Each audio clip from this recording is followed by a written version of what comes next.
Good morning guys and welcome to the Car Show. Today we're going to talk about a car which I truly honestly like. This is the new RXL. The RXL is Lexus' first 7-seater SUV, so let's see what the fuss is all about. First of all, design-wise, well, there's little to no changes. I've already reviewed two RXs in the past, the 450h 5-seater, the regular one, and the 200T, which, well, was the same car with a different engine. This one is actually no different from them all. The only small change is the fact that this is a 7-seater and thus it's a bit longer, about 10 centimeters, but the overall design is still pretty much the same. You still get the floating roof, which I really like, really sharp and aggressive headlights, and the back is no different. But enough about design, let's quickly move towards the interior. This car, well, it's a Lexus, and as I've said it previously, this is maybe one of the best reasons to consider the RX over the competition. That's the interior, which is amazing. I mean, it's luxurious, it's well made, it's really refined, the leather is supple and awesome, and honestly you get so many features as standard that this car truly feels premium. For example, when you look at the updated screen, it's huge. It's maybe one of the biggest screens in a car nowadays. Well, I'm not talking Tesla, but I mean in a regular car. You get the heads-up display, you get heated and cooled seats, you get heated steering wheel. I mean, so many options.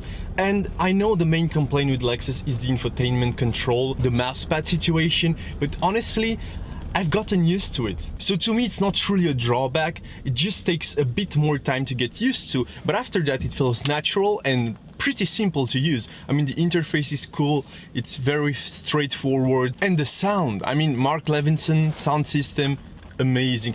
Sadly I cannot show it to you because, well, YouTube, but you have to believe me, it's a great sound system. Heads-up display as standard, obviously, for the Lexus RX, and the seats. I mean, not only the leather is awesome and the quality is out of this world, but the seats are so comfortable and you can really adjust them in many different ways. Now the fun doesn't end there, because you also get climate control in the rear and heated seats, and you also get the climate control in the back on the third row. Because yes, as I've said it, this is a 7-seater, and let's talk a bit about practicality. This car is pretty big and you're going to feel very comfortable, as I was saying, but you can also fit a fair amount of stuff in the car. If your intention is to travel with 4 other people and an insane amount of luggage, well, this car is perfect for you. Because if you don't need the third row seats, the trunk is just huge. I mean, it's humongous. You can fit so many stuff in there. And as for the passengers, 3 people in the back is not that much of a stretch. I mean, 2 people is better, obviously. In that case, you'll drive in absolute high luxury comfort, but 3 people is also highly doable, especially since you can advance and recline the seats, so sitting in the back will feel absolutely marvelous. But if you want to use it as a proper 7-seater, and if you want to drive with adults, well, that might be an issue, because this car is not really a 7-seater. To me, it feels more like a 5+2.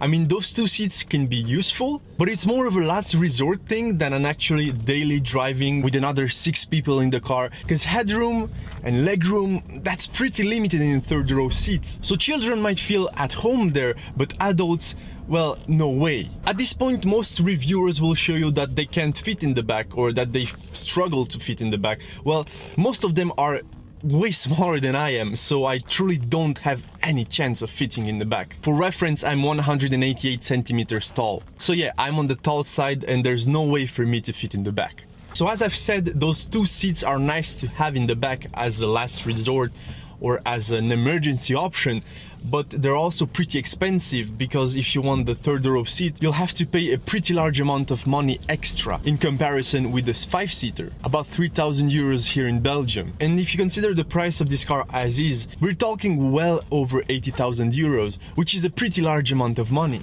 I'm not saying it's not worth it, because in my opinion it is. But enough about practicality talk, let's talk a bit about specification. So this car comes with the same engine as the 450h, because, well, this is still a 450h. It has a 3.5 V6 engine paired with the electric motors and the CVT gearbox. The maximum power output of this car is somewhere around 300 horsepower, which is more than enough for a daily driver. It will accelerate to 100 km per hour in around 8 seconds, which is not fast, but it's not slow either when you consider the weight of this car, which is well over 2 tons. You obviously get 4-wheel drive at standard, and the average fuel consumption, well, that's a nice talking point, because in town, which I have driven this car about 85% of the time, I was getting a little over 9 liters per 100 kilometers. And although Lexus claims this car can do 6 liters per 100 kilometers, I'm not sure it can. The best average on the highway I could get was around 7 liters per 100 kilometers at around 120 to 130 kilometers an hour. But let's be honest, I don't drive my cars really economically.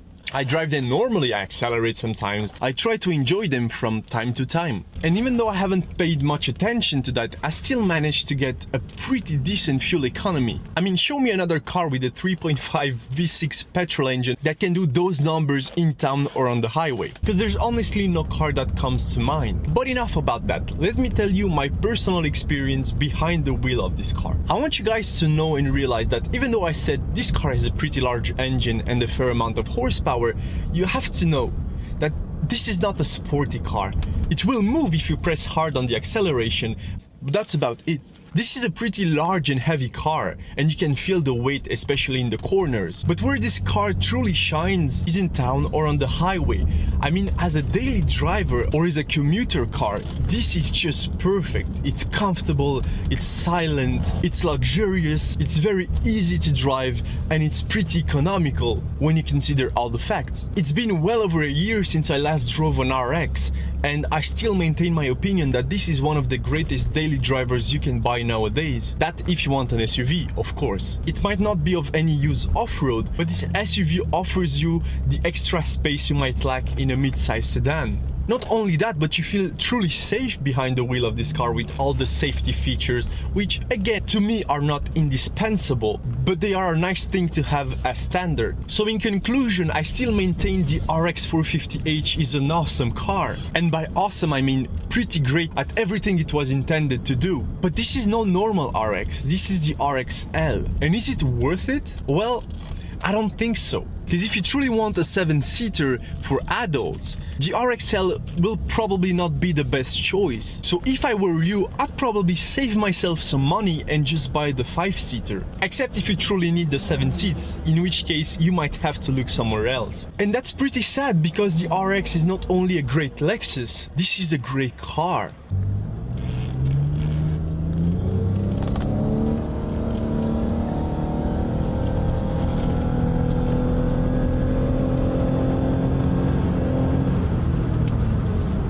So I have to conclude this video by thanking Toyota and Lexus Belgium for lending me this car. It was a blast to drive, and I couldn't have done it without them. But I also wish to thank you guys for watching, because without you, well, there would be no cars and no channel. And if you've enjoyed this video, please make sure to give it a big thumbs up and subscribe for more.